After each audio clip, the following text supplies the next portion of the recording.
Bonsoir à tous et bienvenue dans ce, je ne sais pas combienième séminaire sur les AVC.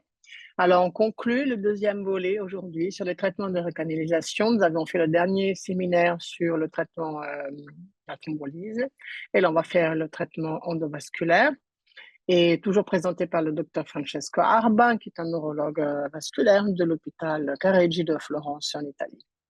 Et Jonathan va vous expliquer, comme d'habitude, le fonctionnement du séminaire et puis on se retrouve tout de suite après pour les questions. Bonsoir à tous, bienvenue. C'est déjà le neuvième rendez-vous, euh, notre neuvième rendez-vous. Alors, comme d'habitude, Neuvième, d'accord. nous procéderons de la même manière. Le séminaire se divise en deux parties. La première partie est réservée à la présentation du sujet du jour et la deuxième partie sera réservée aux, à, à- aux réponses à nos différentes questions. Et ceux qui auront des questions peuvent directement poser pendant la première partie, pendant la présentation, dans la section questions-réponses. Et ceux qui voudront intervenir en direct peuvent lever les mains et peuvent lever la main et nous allons le faire monter pour intervenir directement. Alors, bonne session de formation à tous.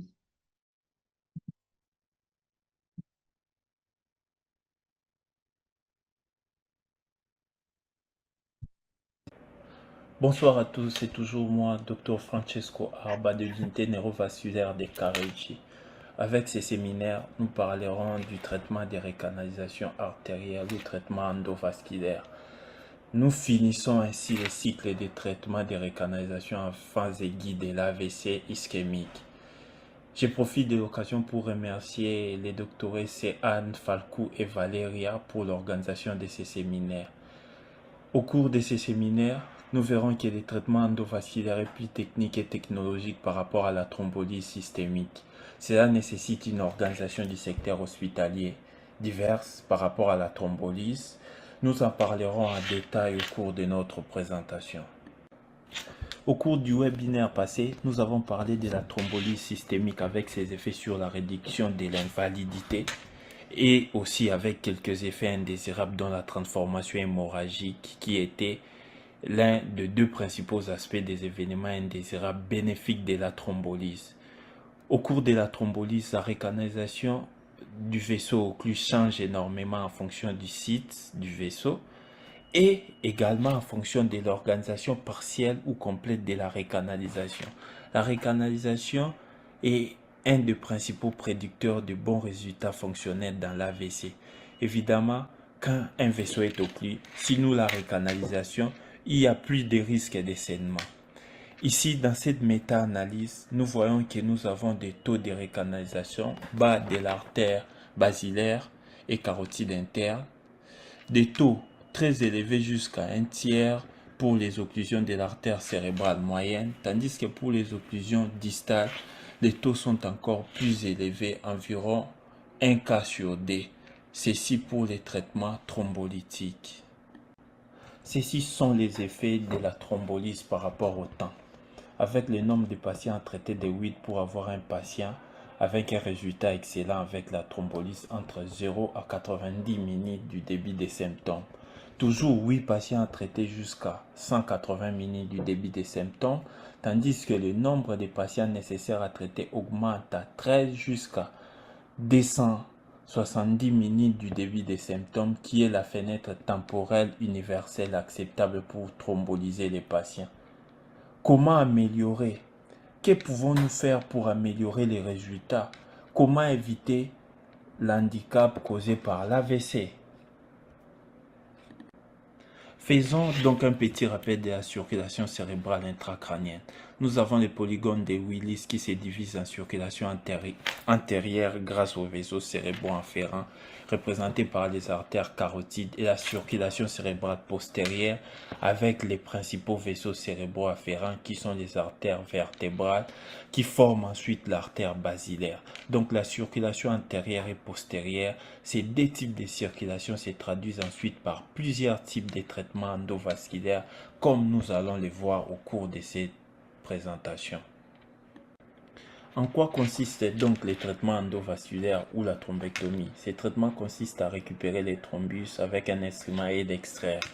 Donc il est nécessaire de naviguer grâce à un abord artériel fémoral, radial ou particulièrement carotidien jusqu'à la circulation intracrânienne afin de retirer les thrombus. Ceci représente les premiers types de traitements endovasculaires. Un autre type de traitement endovasculaire consiste à aspirer les thrombus grâce à un aspirateur. Une fois les cathéters en contact avec les thrombus, nous débutons l'aspiration du thrombus. Nous nous trouvons donc devant des types de traitements ou techniques. Le premier est le stent retriever qui attrape les thrombus pour l'extraire et l'autre est un cathéter d'aspiration du thrombus. Quand ces deux techniques s'effectuent ensemble ou au même moment, on parle de techniques combinées ou solubres. En général, ces deux images représentent ce que nous avons comme résultat angiographique. Dans la première image, nous voyons l'occlusion de l'artère cérébrale moyenne droite. Voyez que les branches de ramification et les faisceaux distaux de l'artère cérébrale moyenne ne se voient pas. Par contre, à droite, nous voyons les résultats angiographiques finaux après la recanalisation mécanique, où nous voyons la recanalisation de l'artère avec les vaisseaux distaux visibles. Nous y sommes donc. Qu'est-ce que nous avons besoin pour les traitements de revascularisation endovasculaire? Contrairement à la thrombolyse où nous avons juste besoin du scanner sans injection, la thrombectomie nécessite une complexité technologique. Donc nous avons besoin bien évidemment du scanner, de l'angioscanner parce que les diagnostics comme nous les savons de l'AVC à la phase aiguë et clinique. Mais pour les traitements endovasculaires, les critères d'éligibilité sont également radiologiques. Les radiologues ne peuvent pas amener un patient qui n'a pas une occlusion vasculaire parce que nous n'y ferons rien. Car les processus angiographiques sont des processus qui ont un risque péri- et post-opératoire. Outre les scanners directs et l'angioscanner comme nous verrons successivement, nous pouvons également avoir besoin d'un scanner perfusionnel. Voici un exemple de ce que nous pouvons avoir comme image d'un patient qui nous consulte pour une aphasie. Nous pouvons avoir au scanner un aspect de 8 où nous objectivons une lésion insulaire du segment M1, donc un aspect de 8. À l'angioscanner, nous avons une occlusion de M1. Avant de parler des résultats cliniques, faisons un petit rappel de l'échelle de Rankine, en particulier de ce qui sera défini comme dépendance et handicap, parce que ces deux concepts représentent les deux principaux résultats cliniques évalués dans l'étude de la thrombectomie. L'absence d'handicap ranking 1 et indépendance fonctionnelle ranking 2, ces deux concepts ne représentent non seulement les résultats cliniques, mais font aussi partie des critères d'inclusion du traitement endovasculaire. Outre l'évolution clinique, l'évolution radiologique est définie avec l'échelle Tichy, utilisée pour la recanalisation plus en cardiologie, mais également en neurologie grâce au score Tichy modifié. Voyons que ce score va de 0 à 3, c'est une échelle ordinaire. Les grades 2 se divisent en DA, 2B et DC, selon les degrés de recanalisation et selon la perfusion angiographique visualisée dans les vaisseaux distaux à l'occlusion. Le score M-Tichy allant de 2B, 2C ou 3 est qualifié de bonne revascularisation. Par contre, M-Tichy allant de 0, 1 ou 2A est qualifié de mauvaise revascularisation. Notons que la revascularisation n'est pas synonyme de reperfusion cérébrale. Quand nous parlons de revascularisation, nous parlons d'un vaisseau désobstrué. Tandis que quand nous parlons de reperfusion, nous parlons d'un tissu cérébral reperfusé. Ceci est le concept très important que nous devons bien comprendre. Et ces deux exemples représentent les séquelles des traitements endovasculaires à l'angiographie. À gauche, nous avons M-Tichy 0 où le traitement endovasculaire est inefficace parce qu'il n'y a pas de recanalisation vasculaire. À droite, par contre, nous avons M-Tichy 3 où le traitement endovasculaire efficace avec recanalisation vasculaire en tout et pour tout. Et voici donc l'étape la plus importante dans l'histoire du traitement endovasculaire, ou plutôt je dirais les pierres familières ou les 5 magnifiques, comme on les a surnommées. Il s'agit donc des 5 études ou essais cliniques qui ont été randomisés, contrôlés et publiés en 2015 dans les nouveaux journaux anglais de la médecine. La première étude complétée a été Mr. Clean, suivi d'autres études qui sont Escape, Extendai, Revascat et Swift Prime. Ils ont été interrompus, les 4 dernières études ont été interrompues pour les motifs éthiques. Et il a été effectué une analyse qui a fait montrer une efficacité du traitement endovasculaire.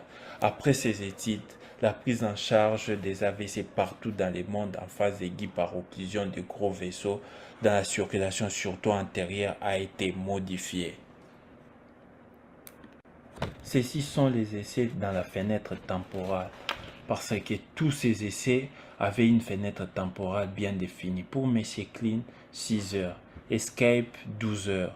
Pour Extendai, 4h30. Pour Revascat, 8 heures. Pour Swift Prime, 6 heures.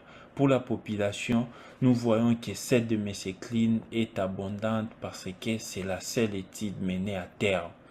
Les critères de sélection sont divers entre eux, mais Clean a été plus pragmatique parce qu'il a sélectionné les patients seulement avec un scanner et une évidence d'une occlusion de gros vaisseaux, tandis que les autres sélectionnaient les patients aussi en fonction d'autres critères.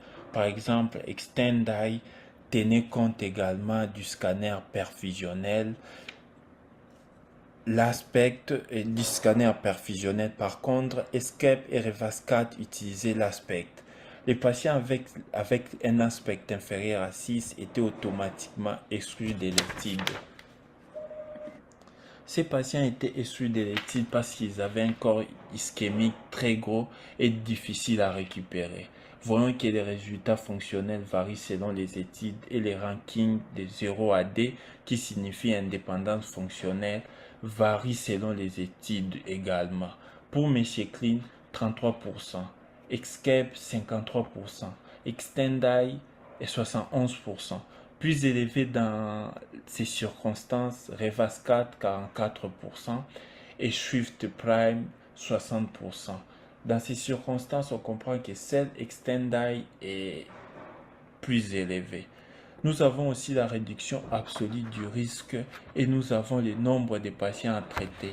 Vous voyez que le nombre nécessaire de patients à traiter de l'Extendai est 3. Je vous invite à lire entre les lignes que ce nombre nécessaire de patients à traiter s'applique en 4h30 du début des symptômes et dépend du scanner perfusionnel. Et donc, outre les temps précoces, il y a aussi une sélection par rapport au tissu fonctionnel. Donc, ces patients avaient déjà un profil très positif. En passant, il y a eu également d'autres études sur la thrombectomie, IMS3, synthesis également. Il étaient des études neutres. Par contre, les études magnifiques 5 sont des études qui ont démontré une efficacité du traitement endovasculaire. Si nous regardons ici l'ODD ratio permettant d'obtenir une indépendance fonctionnelle, voyons que Synthesis, MRSQ et IMS3 sont des études neutres. Par contre, nous voyons une inversion des tendances par rapport à l'efficacité du traitement endovasculaire en ce qui concerne les magnifiques 5. Messieurs MR Clean, Escape, Extendai, Swift Prime ainsi que Revascat. En quoi consiste ce changement de l'efficacité de la thrombectomie? De toutes les façons, c'est le seul traitement appliqué dans toutes les études. Notons que dans quelques études précédentes, la thrombolyse était associée à la thrombectomie, ce qui augmente les risques de saignement évidemment. Et en plus, il y a des matériels et la technologie plus évoluée à cause des progrès technologiques, ceci à cause de la faillite ou la faiblesse des études précédentes.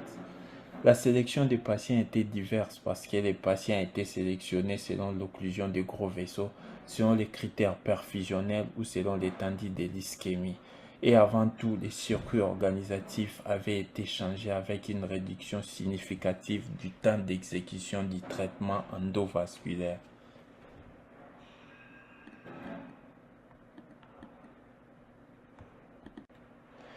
Le fait est que cette méta-analyse des 5 études, appelée Magnifique 5, présentée jusqu'à présent, a montré un net bénéfice du traitement endovasculaire et est donc devenue la pratique clinique de référence pour partout dans le monde. Pour revenir au premier discours par rapport au temps d'exécution et des traitements, nous voyons que ceci sont des données de l'étude ESCAPE. Une des études sur les traitements endovasculaires, voyons que dans l'exécution du scanner aux patients qui accèdent à la salle angiographique, les temps étaient de 50 minutes. La réalisation du scanner après la recanalisation, les temps étaient de 84 minutes. Ceci signifie que l'angiographie durait à presque 33 minutes, qui est très rapide. Les patients thrombectomisés et dont les scanners s'effectuent après 84 minutes aura donc une forte probabilité d'avoir un bon résultat clinique. Rappelons-nous toujours d'une chose très fondamentale, les temps et les cerveaux, qui est également valide pour la thrombectomie, parce qu'évidemment la physiologie et la physiopathologie des neurones ne changent pas selon qu'il s'agit de la thrombolyse ou de la thrombectomie. Un des motifs de la réussite de ces essais et du traitement endovasculaire est la rapidité d'exécution. Plus nous sommes rapides dans l'organisation du parcours intra-hospitalier qui accompagne les patients dès son admission aux urgences, l'exécution du scanner jusqu'à la salle angiographique pour la thrombectomie, et plus il y a une forte probabilité que ces patients aient un bon résultat clinique. Le temps est toujours le cerveau, ne l'oublions pas. Passons à l'étude sur la fenêtre tussilaire. Nous parlons de la circulation antérieure bien évidemment. Il y a des études publiées en 2018 où nous constatons une utilisation massive des méthodes de sélection des patients avec les scanners perfusionnels permettant l'étude du parenchyme dans l'identification des présumés corps et pénombres ischémiques. Parce que ce que nous avons dans les scanners perfusionnels ne sont pas les vrais corps et pénombres ischémiques, mais sont juste des données approximatives qui peuvent parfois créer une confusion. Comme nous voyons dans ces études publiées sur les nouveaux journaux anglais de la médecine, ce sont des études positives qui nous ont aidés à définir les corps ischémiques et la pénombre ischémique. Ici, nous voyons également une observation importante. Les patients dans ces études sont sélectionnés en fonction de leur ranking ou l'handicap préexistant. Les patients inclus dans l'étude devraient avoir un ranking de 0 à 1, une absence de handicap. Dans la première étude, les dames où ils étaient admis entre 6 à 24 heures du début des symptômes ou de la dernière fois qu'ils étaient vus en bonne santé, tandis que dans l'autre étude, Diffuse 3, ils étaient admis dans les 16 heures du début des symptômes. La sélection fondamentale se faisait avec les scanners ou la résonance perfusionnelle. Les deux paramètres pour évaluer les corps et la pénombre ischémique ont été les Chibu-F, des Cerebral Blood Flow qui évalue les corps ischémiques et les TIMAX qui évalue la pénombre ischémique. Et ici, nous voyons des images perfusionnelles. Dans ces cas, les rapports entre la zone hypoperfusée et les corps ischémiques étaient de 2, alors c'est vraiment un patient candidat à la thrombectomie. Les patients dans ces études ont été sélectionnés en fonction du corps ischémique et en fonction du rapport pénombre et corps ischémique, parce que ces rapports indiquent la zone cérébrale potentiellement récupérable du cerveau. Si le rapport entre l'hypoperfusion et corps est à 1, cela veut dire que les corps se superposent à la pénombre, donc toute la zone ischémique est corps. Et il n'y a rien à récupérer, alors le traitement sera donc inutile. Par contre, voyons dans cette diapositive, les deux études ont enregistré les patients diversement selon les critères perfusionnels. Diffuse est une étude pragmatique car ne faisant pas la distinction entre l'âge, la gravité clinique et les seuils du corps ischémique.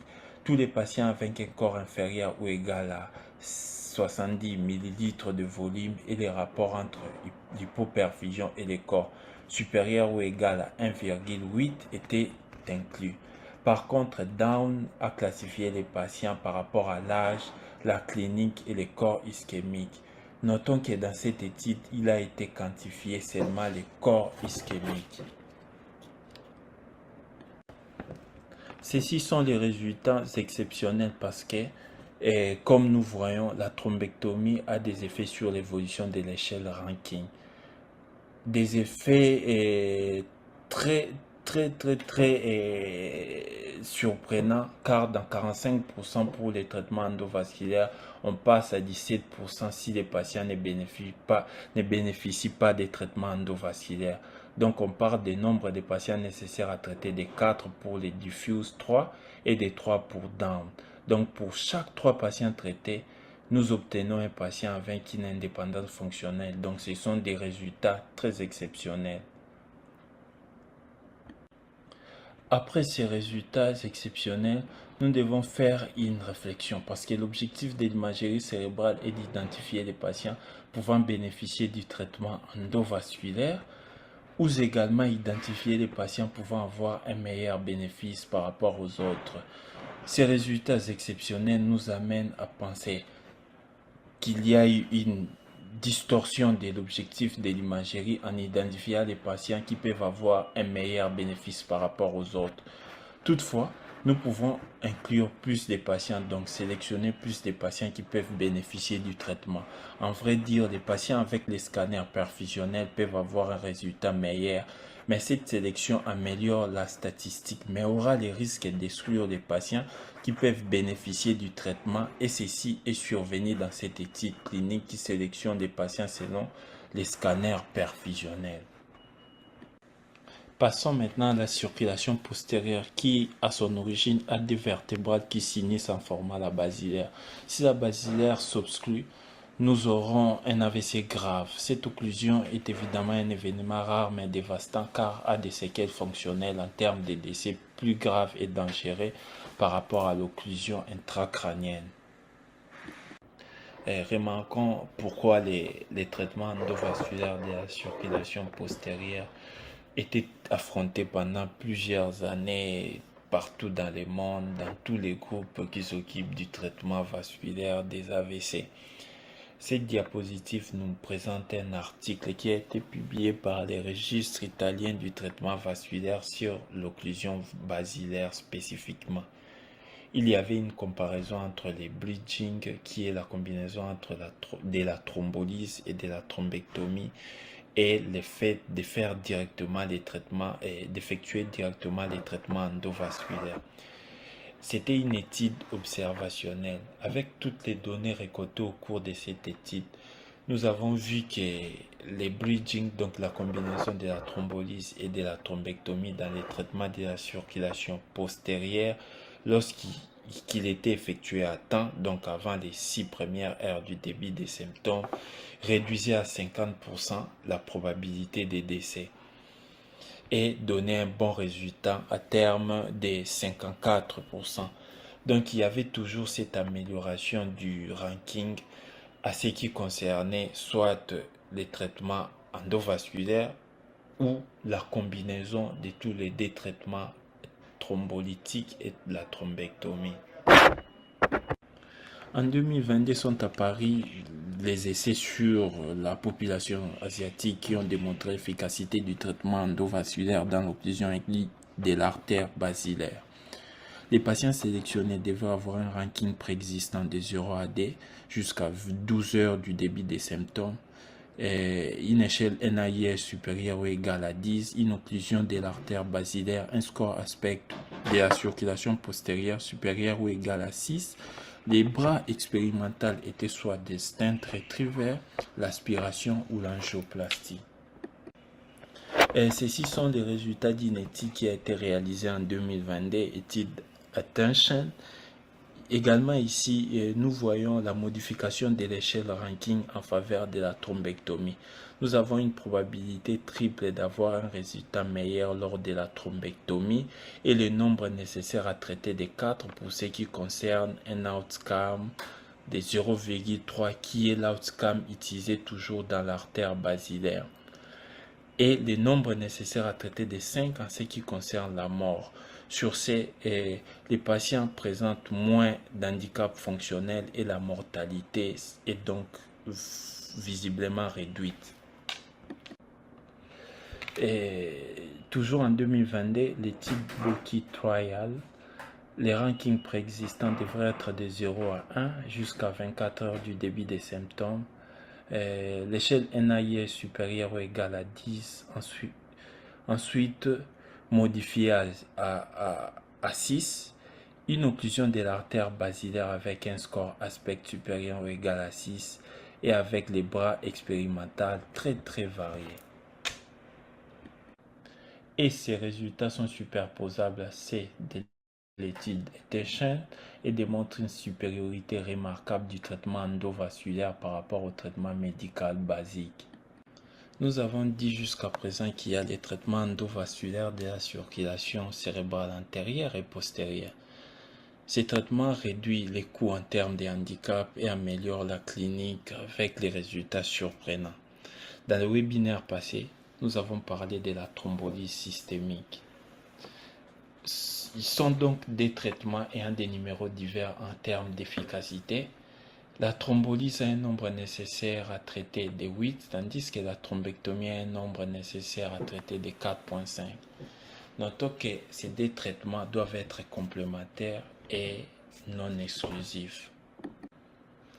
Si nous voulons comparer selon la fenêtre temporale, nous voyons que la thrombolyse va de 0 à 4,5 heures. La thrombectomie a une fenêtre temporale rigide peut aller jusqu'à 6 heures. La fenêtre tissulaire, par contre, pour la thrombolyse va de 4,5 à 9 heures, tandis que pour la thrombectomie, de 6 à 24 heures. Nous devons nous rappeler toujours que les critères d'inclusion sont différents pour la circulation antérieure ou la circulation postérieure. D'une manière générale, la thrombolyse est quelque chose de facile à administrer car ne nécessite pas d'instruments spécifiques à part les scanners et une ressource humaine qualifiée et peut-être des hôpitaux accrédités. Tandis que les traitements endovasculaires, par contre, a besoin d'expertise et une spécialisation. Cette thérapie dépend de la technologie et des instruments spécifiques et ne peut être exécutée que dans quelques hôpitaux bien accrédités. Donc la différence que nous avons vue entre les hôpitaux Spock et Hub, nous en avons parlé dans les webinaires passés, parce que tous ces hôpitaux ne peuvent pas faire des traitements endovasculaires. Mais tous les hôpitaux ayant un scanner disponible 24 heures sur 24, 7 jours sur 7 et un personnel qualifié et formé peuvent faire la thrombolyse systémique.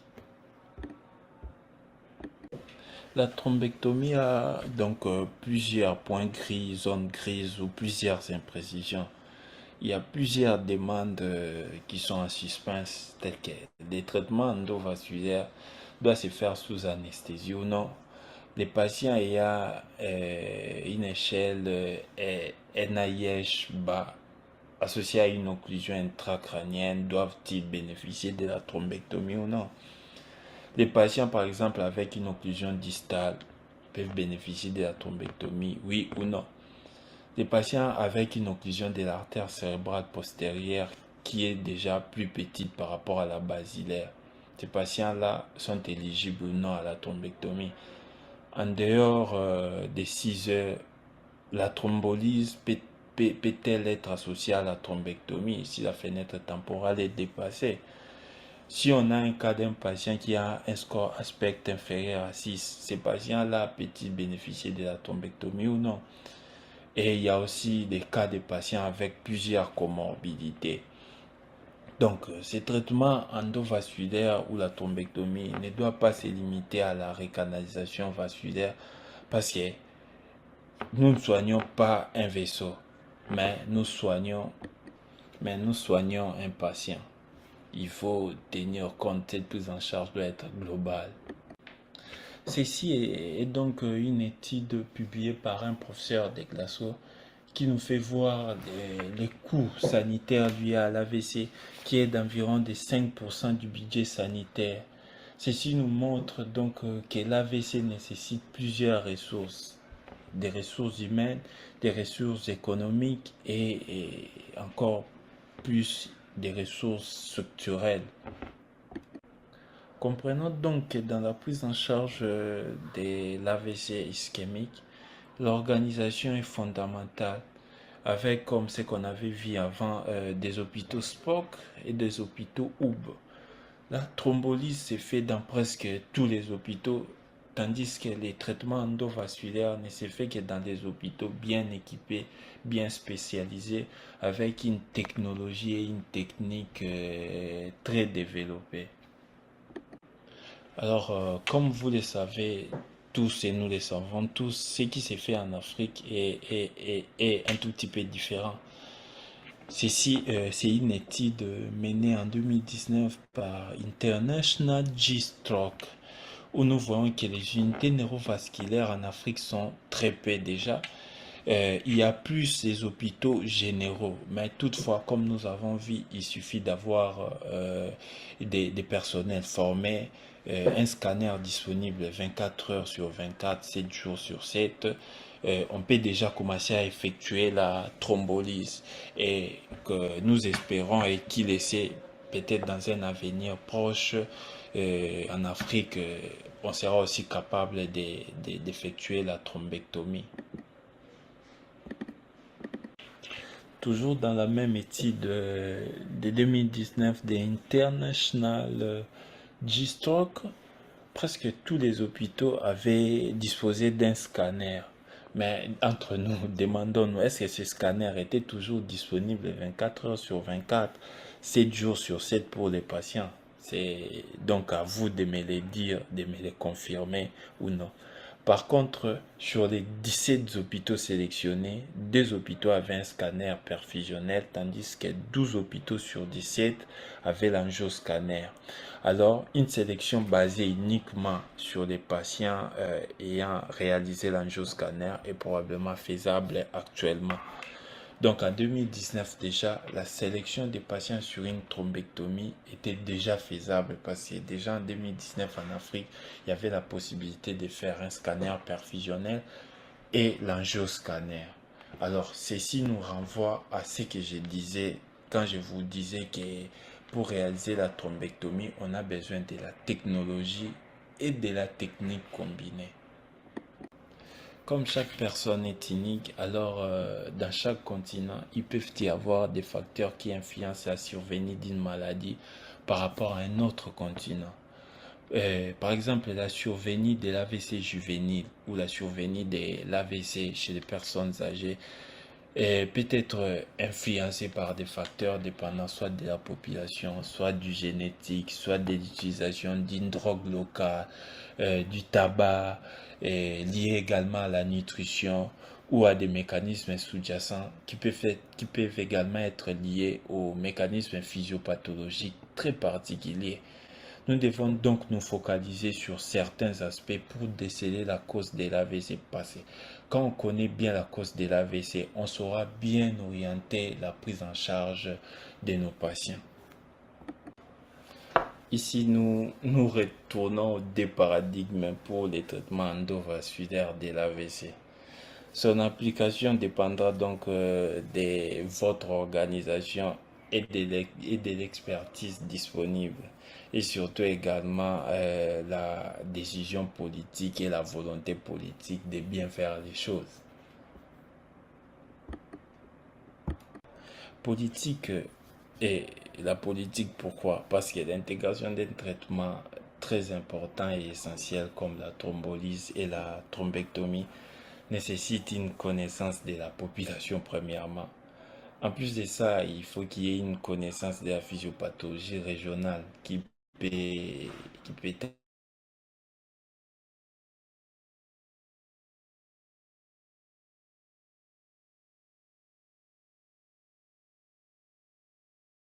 être différente d'une région à une autre et bien évidemment d'une intégration de la décision.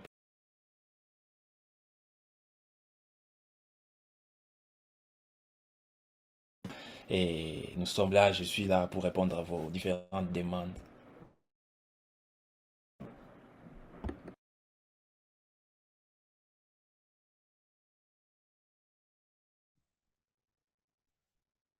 Alors, merci Jonathan pour cette traduzione grazie Francesco di questa seconda lezione. Maintenant, nous pouvons peut-être commencer à poser des questions. Est-ce qu'il y en a, Jonathan? Non, non. Bien pour le Bon. moment. S'il n'y a pas de questions, moi je vais en faire poser demander deux choses a Francesco. Francesco, ti volevo chiedere, alla luce della tua presentazione, magari se puoi spiegare rapidamente ai colleghi, perché ho visto che tu hai ricordato il ranking, però non abbiamo forse spiegato, oppure l'abbiamo fatto in altri seminari, ma in number needed to treat di che cosa si tratta e anche in che cosa consiste l'aspetto per il circolo posteriore, se puoi riassumerlo e poi lo traduco. Pour tout le monde, maintenant, je vais demander au docteur Arba et s'il peut préciser deux données qui n'ont pas été rappelées dans son séminaire, qui avaient été déjà expliquées avant, mais pour mieux comprendre en quoi consiste le number needed to treat et le score aspect que l'on fait au niveau de la circulation postérieure. Vai Francesco. Sì, volentieri. Allora, il number needed to treat è una misura che viene utilizzata in statistica medica, in gergo medico, che consente una comunicazione rapida su quella che è l'efficacia di un trial clinico. Il concetto è quello che il numero indicato dal number needed to treat indica il numero di trattamenti che dobbiamo fare col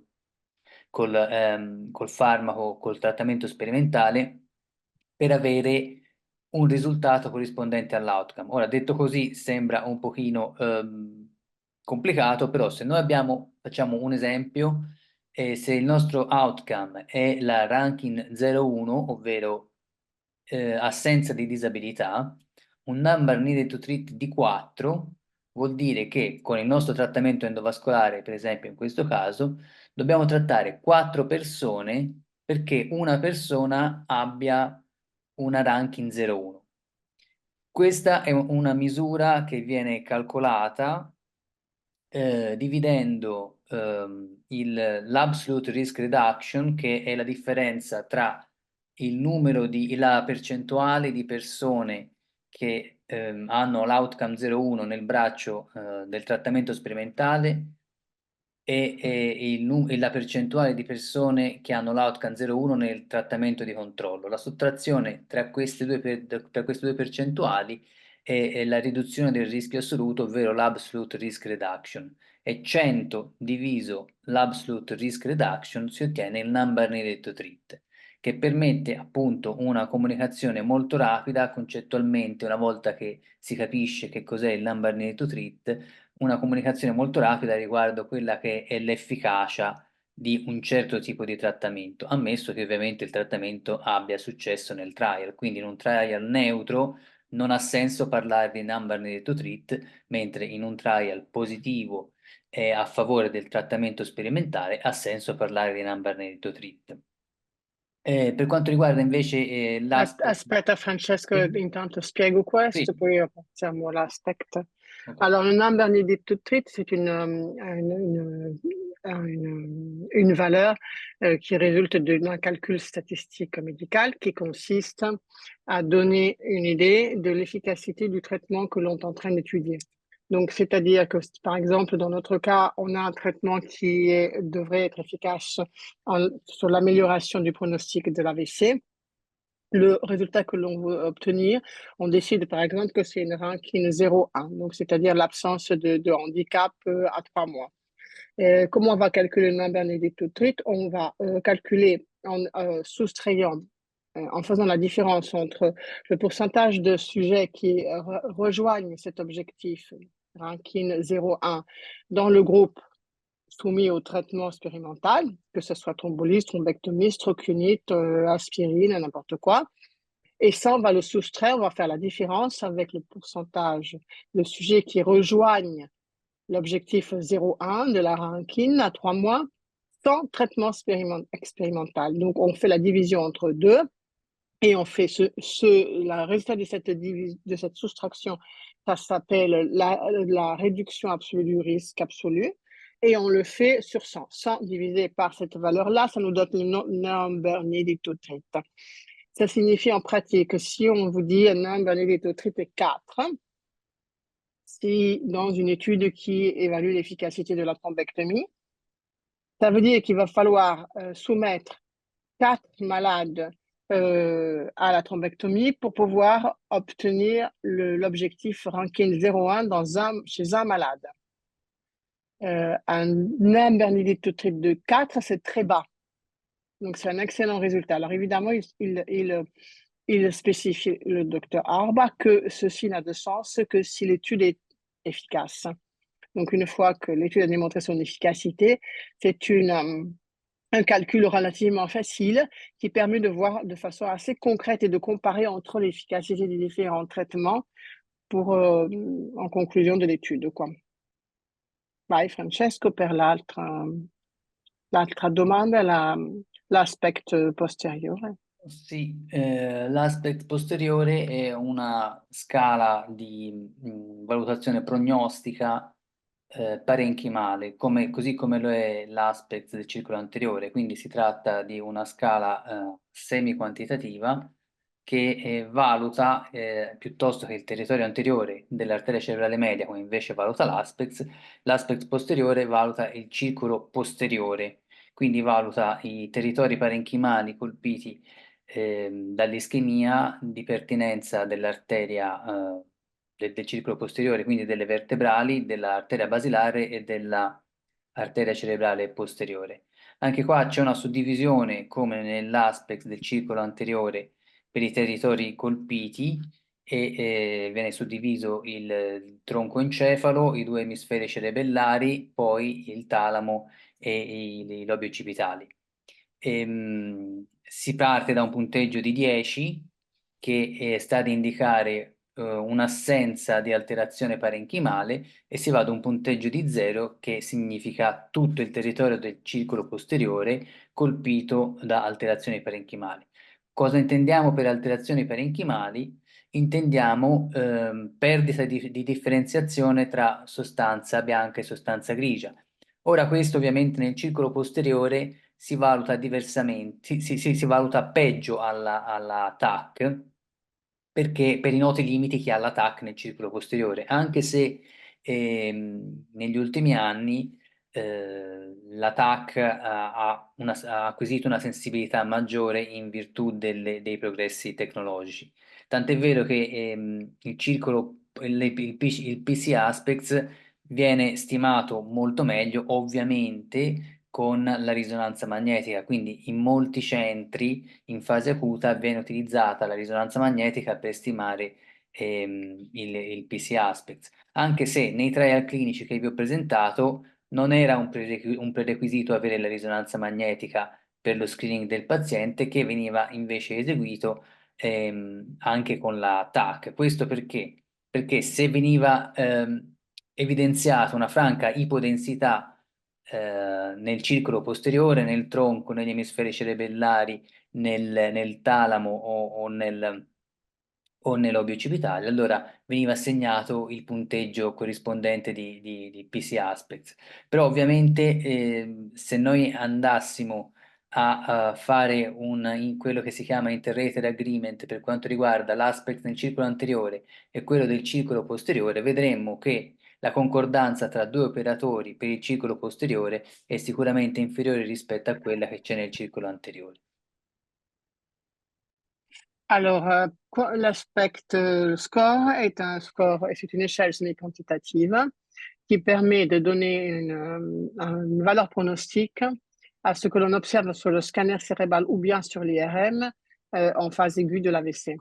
Il est beaucoup plus facile de faire l'aspect postérieur sur l'IRM parce que vous savez que le scanner au niveau de la fosse crânienne postérieure est difficile à évaluer. Et il y a beaucoup d'artefacts en fait.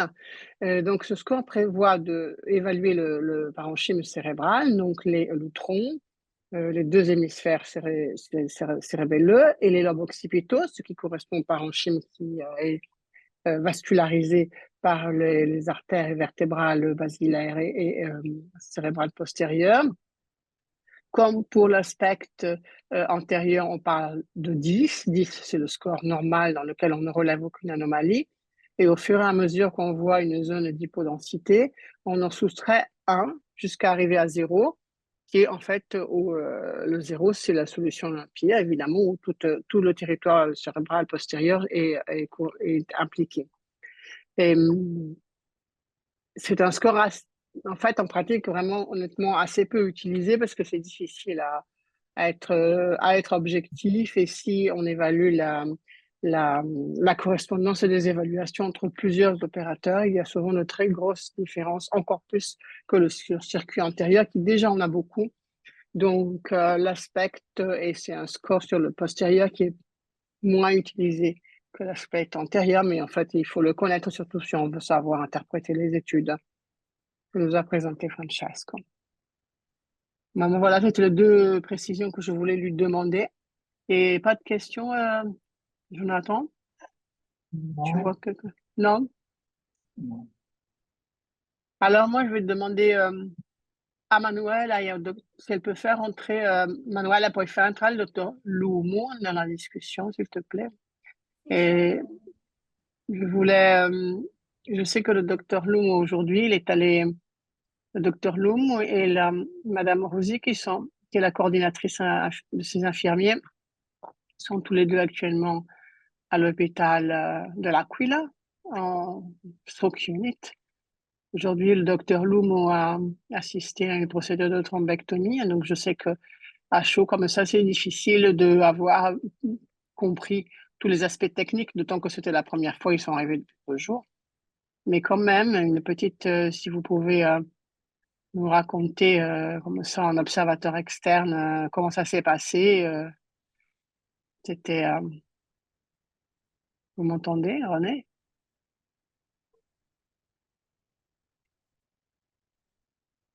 Non. Bonsoir Anne, Oui, c'est bonsoir à bon. tous. Oui, c'est. Bonsoir, bonsoir. On vous entend. Bon, excusez-moi d'être arrivé un peu en retard. Je vais peut-être commencer par des questions qui me sont venues en tête quand j'ai pris la conférence en cours. C'est peut-être pour avoir mieux expliciter quelle est la différence sur le plan technique entre l'angioscan cérébral et le scanner injecté. Là, je n'ai pas bien suivi. Peut-être qu'on en avait parlé avant, mais je n'ai pas. J'aurais souhaité en savoir un peu plus. Alors, la deuxième chose, c'est que ce matin, effectivement, on est vite allé en salle pour assister à la procédure, une thrombectomie chez un patient de 78 ans, avec une fibrillation auriculaire non valvulaire chronique qui était déjà sous antivitamine K, notamment le warfarine, avec un INR à 1,8 et qui avait déjà, je pense, dans les 3 mois avant, un AVC ischémique. Et là, il a fait un trouble positionnel, de vertige. Il a même perdu connaissance. Et le scanner, ce matin, a confirmé un AVC ischémique, mais au niveau du tronc basilaire.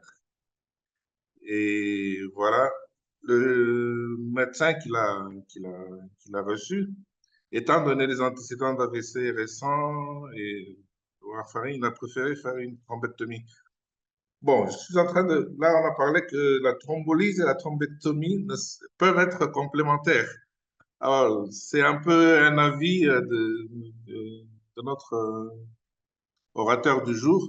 Dans ce cas précis, quelqu'un qui a une fibrillation auriculaire avec un antécédent d'AVC hémorragique, AVC ischémique récent et qui refait un tableau comme ça au niveau basilaire, est-ce qu'on pouvait aussi envisager de faire les deux, une thrombectomie et une thrombolyse, où le risque hémorragique est beaucoup plus important dans ce cas parce que les tissus ayant été fragilisés par l'AVC antérieur?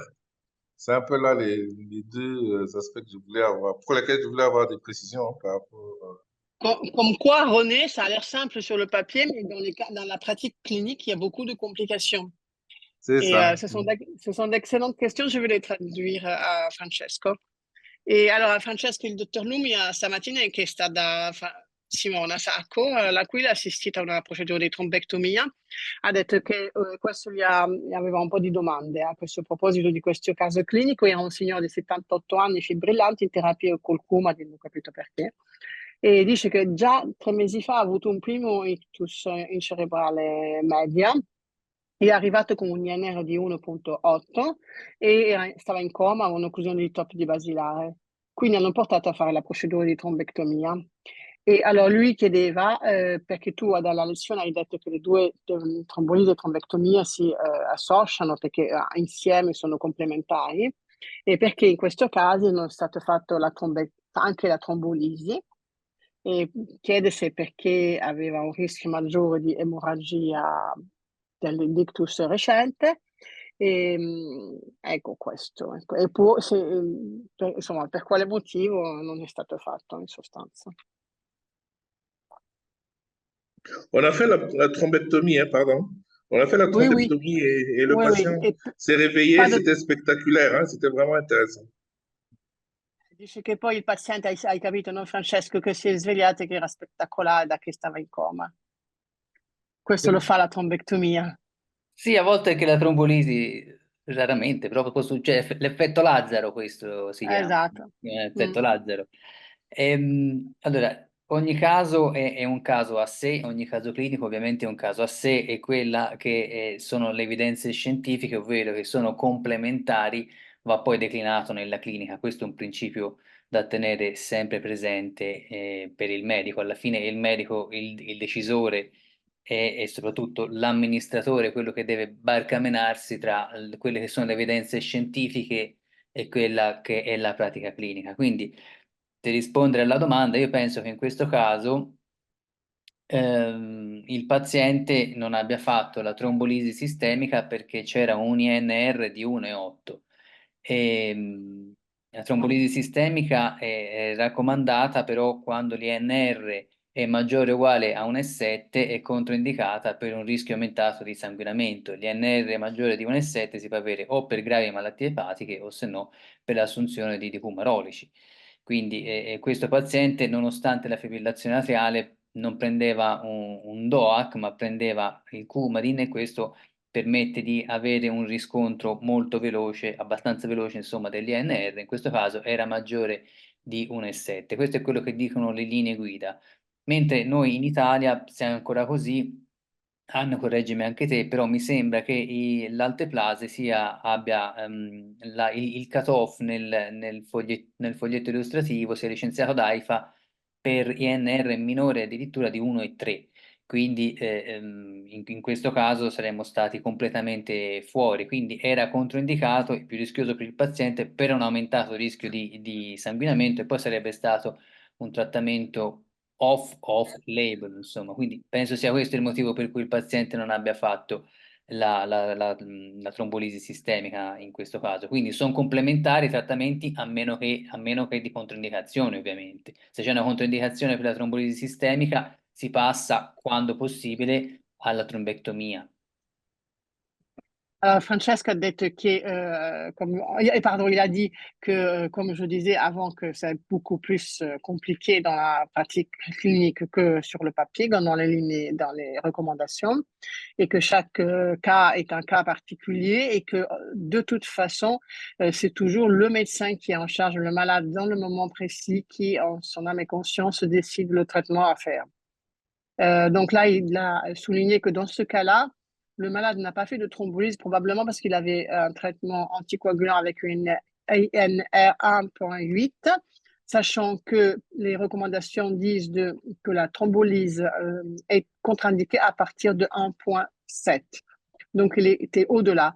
Et il a rappelé aussi, Francesco, parce que si vous allez lire le petit feuillet dans la boîte de lactylyse, il y a écrit l'INR 1,3 maximum pour le traitement.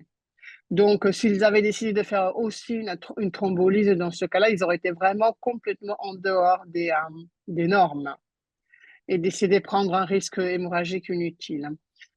De mon côté, je souligne que le traitement avec un traitement anticoagulant avec du coumadine, avec des antivitamines K, et c'est un des rares cas dans lesquels il faut attendre d'avoir les résultats des examens de sang avant de commencer la thrombolyse éventuellement. Ça, c'était une autre chose à souligner de ce cas clinique. Et le fait qu'il y ait eu un AVC récent, en fait, cet AVC, Francesco, scusa, ma il fatto di aver avuto già un ictus 3 mesi prima non è che ci avrebbe bloccato per la trombolisi, era solo l'INR, no? Tu che dici? No, 3 mesi prima no, direi di no, insomma. C'è l'alert, almeno quello delle linee guida italiane, arriva a una settimana prima, con un aumentato rischio di sanguinamento, insomma, però 3 mesi prima non blocca la trombolisi. Avrebbe potuto bloccare eventualmente una trombectomia meccanica nel caso di una ranking preesistente che Esatto, ha alta, invalidante. una grave disabilità residua dall'ictus precedente, che in questo caso probabilmente non era successo. Alors, par contre, le fait d'avoir eu un AVC dans les 3 mois, ce n'est pas une contre-indication pour faire une thrombolyse. On peut même thromboliser des AVC 2 semaines après.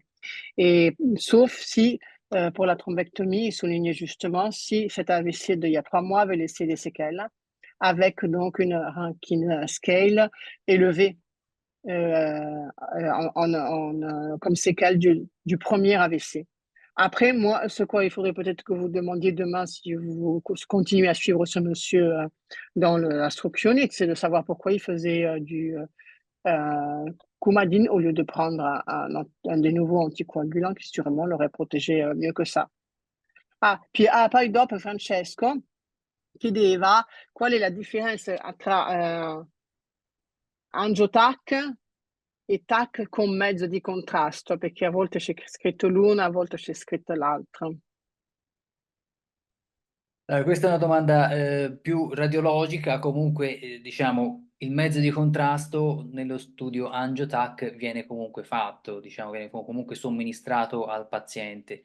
Quello che cambia è il tempo di acquisizione, il tempo in cui vengono acquisite certe sequenze e il modo in cui vengono ricostruite, perché nel mezzo di contrasto, se per esempio vogliamo vedere l'impregnazione contrastografica dovuta a una massa cerebrale, l'acquisizione sarà un'acquisizione più lunga, quindi si dovrà dare il tempo al mezzo di contrasto di passare attraverso la fase arteriosa, capillare e venosa, per vedere poi più tardivamente un danno di barriera. Invece nell'angiotac quello che vogliamo studiare è un'occlusione vasale e viene acquisita quasi subito dopo l'iniezione di mezzo di contrasto, appena il contrasto arriva dalla fase venosa alla fase arteriosa e viene in questo modo acquisita la sequenza che va a scannerizzare tutto il circolo collo e intracranico del paziente. Nei posti dove si fa l'angiotac trifasica, come Careggi per esempio, il nostro centro, vengono acquisite 3 scansioni sequenziali con studio angio per valutare anche il circolo collaterale, quindi questa è un'ulteriore evoluzione di un'acquisizione angiotac dove vengono studiati preferenzialmente i vasi e con 3 acquisizioni sequenziali in serie, prima una, poi un'altra, per lo studio dei circoli collaterali, perché mano a mano che passa il tempo i circoli collaterali si studiano meglio perché ci può essere quello che si dice un ritardo di fase, cioè il mezzo di contrasto impiega più tempo a passare dalla fase arteriosa a quella capillare e venosa. Però sono tutte e due somministrazioni con mezzo di contrasto, quindi in senso lato un angiotac è un angiotac con mezzo di contrasto. Poi da un punto di vista un pochino più tecnico e anche clinico c'è differenza, perché quando io voglio studiare un'occlusione arteriosa chiedo un angiotac, perché voglio studiare specificamente la fase arteriosa, angiotac Ok. arteriosa. Mentre se voglio studiare per esempio il parenchima cerebrale ed eventuali impregnazioni chiederò un ATAC con mezzo di contrasto, però specifico che in tutte e due il mezzo di contrasto viene somministrato al paziente. Alors, il a expliqué que l'angioscan, oui, je dis bien, l'angioscan fait partie des scanners avec injection. On peut faire l'injection de produits de contraste pour une série de raisons radiologiquement. Donc, ça dépend du but. Donc, on peut faire une injection de produits de contraste quand on veut étudier, par exemple, une tumeur cérébrale. Et sinon, ce que l'angioscanner, c'est une injection de produits de contraste. Alors, ça va dépendre de la rapidité à laquelle sont enregistrées les images et des reconstructions des images. Sur l'angioscanner, je ne sais pas, alors il faudra je crois que vous irez un de ces jours en radiologie, et vous allez voir qu'ils mettent un espèce de point de repère au niveau de l'aorte, de la crosse de l'aorte, et ils font partir l'enregistrement des images quand ils voient que le produit de contraste arrive là. Donc, on fait des scanners qui s'appellent triphasiques, parce que le premier passage, c'est celui où les produits de contraste sont dans les artères. Après, on fait un deuxième passage, un troisième passage pour étudier la phase veineuse et la phase des vaisseaux collatéraux. Donc, c'est un peu plus tardif. Et le scanner avec produit de contraste pour étudier une tumeur, c'est encore plus tardif. Et l'angioscanner, normalement, part du cœur et de la valve aortique, et puis ça remonte et ça redescend, ça remonte et ça redescend pour pouvoir aussi voir les carotides au niveau du cou et les vertébrales au niveau du cou. Mais ça, ce sont disons, des différences techniques radiologiques, connaissent mieux les techniciens, en fait, de radiologie. Nous, ce qu'on doit savoir, c'est pour quelle raison on demande un produit de contraste, injection de produit de contraste, parce qu'en fait, même le scanner perfusionnel, c'est avec du produit de contraste. Mais c'est une autre technique d'acquisition des images, une autre réélaboration des images avec les softwares. Voilà. Ce sont des synonymes, en fait, ces deux termes. Sauf que angioscanner, c'est plus précis que scanner avec injection. Voilà. Est-ce que vous avez d'autres... De rien, et vous avez d'autres demandes, questions? Bon, une autre question subsidiaire, c'est après une intervention, une thrombectomie, dans le cas de mon patient que j'ai présenté tout à l'heure, quand est-ce qu'il peut reprendre ses anticoagulants? J'ai compris que le mieux, ce serait les ados. Ouais. Oui, c'est ça, plutôt que le warfarine ou ce qu'ils prenaient avant. Francesco chiede quando questo paziente, nel caso preciso, potrà riprendere la terapia anticoagulante. Quello del suo ictus. Per quello che ha raccontato il top di basilare, che ha fatto la trombectomia stamattina. Allora, c'erano, diciamo, prima dello studio ELAN c'era la regola, quello che si faceva nella pratica clinica era di seguire linee guida cardiologiche che stratificavano il rischio in 3 giorni, 6 giorni, a seconda della gravità dell'ictus, a seconda dell'estensione della lesione, a seconda della rischio di embolizzazione, di nuova embolizzazione a partenza cardiaca. Ad esempio, un paziente con ictus e un trombo in ventricolo avrà un rischio alto di embolizzazione, quindi siamo giustificati a riniziare prima la terapia anticoagulante rispetto a una normale, tra virgolette, fibrillazione atriale. Dopo lo studio ELAN è cambiato qualcosina perché queste regole che venivano da delle linee guida cardiologiche sono state, diciamo, confermate più o meno, perché anche lo studio Elan ha randomizzato i pazienti 1, 3 e 6, che sono un giorno, 3 giorni o 6 giorni dall'esordio della sintomatologia, dal momento dell'ictus, e soprattutto sono stati un pochino più aggressivi anche in casi di estensione lesionale. Comunque bisogna sempre considerare che possiamo riniziare sì un pochino prima, cioè 1, 3 giorni o 6 giorni la terapia anticoagulante, però dobbiamo sempre valutare il rischio di trasformazione emorragica, perché se abbiamo una lesione di grosse dimensioni avremo un maggior rischio di trasformazione emorragica. Se invece la lesione è di piccole dimensioni, il rischio sarà minore, ovviamente.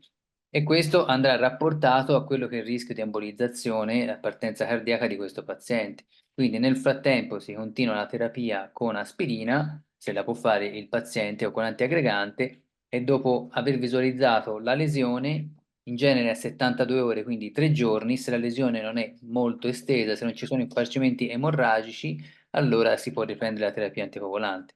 Poi su quale anticoagulante in questo caso bisognerà un pochino vedere, insomma, bisognerà vedere da caso da paziente a paziente, se il paziente ha una protesi valvolare, che tipo di protesi ha, e se è candidato, come in questo caso, non so perché il paziente non facesse un DOAC, quindi un anticoagulante diretto.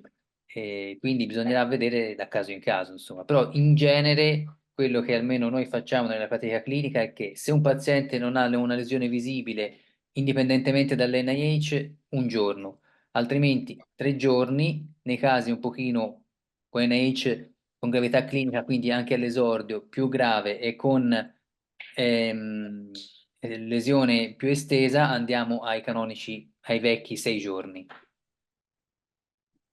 Alors, Francesca a parlé d'une étude qui est sortie en 2022, je crois, qui s'appelle Elan, comme l'animal, comme l'élan, et qui a été publiée sur New England, et qui est une étude randomisée et internationale à laquelle nous, on a participé nous aussi, et qui consistait à randomiser, non, pardon, excusez-moi, c'était pas randomisé, elle consistait, cette étude, à reprendre la thérapie anticoagulante sur la base des images du scanner à 3 jours. C'est-à-dire qu'en pratique, qu'est-ce qu'on fait? On fait un scanner au bout de 3 jours pour voir les dimensions de la lésion.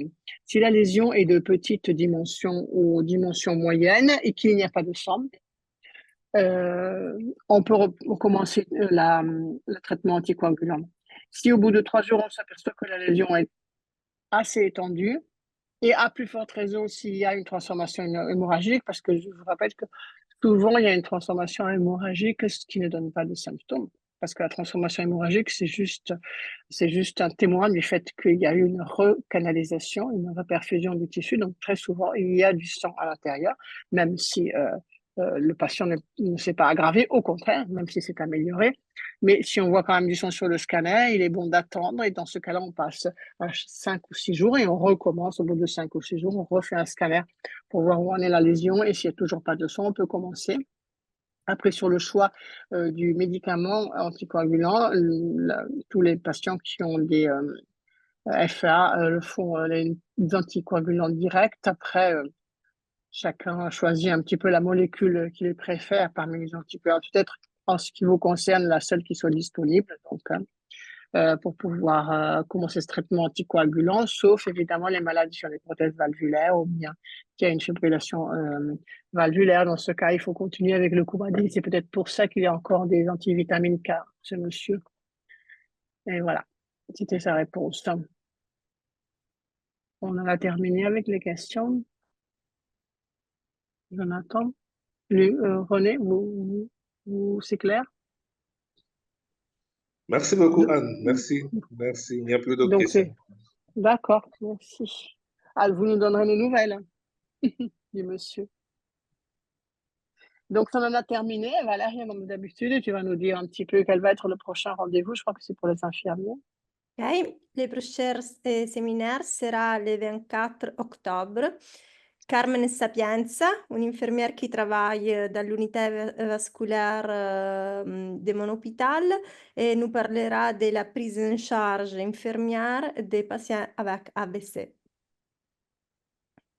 Il faudra peut-être alors que les médecins qui sont ici présents, qui nous écoutent, le fassent savoir aux infirmiers avec lesquels ils travaillent, pour qu'ils puissent s'organiser peut-être et être disponibles pour écouter ce séminaire. Et on va demander aussi aux infirmiers d'ISA Africa de participer pour écouter et aider Carmen dans ses réponses aux questions, non? Valeria? Ok. Bon, ben c'est bon. Alors, rendez-vous le 24. Toujours à 5 h de l'après-midi, Valéria, si? Oui. Ou même 5 h à Rome, 16 h en Afrique. Oui. Au revoir à tous et merci. À bientôt. Au revoir à tous. Voilà. Ciao Francesco, grazie. Ciao, grazie a voi, arrivederci. Ciao. Ciao. Ciao. Ciao.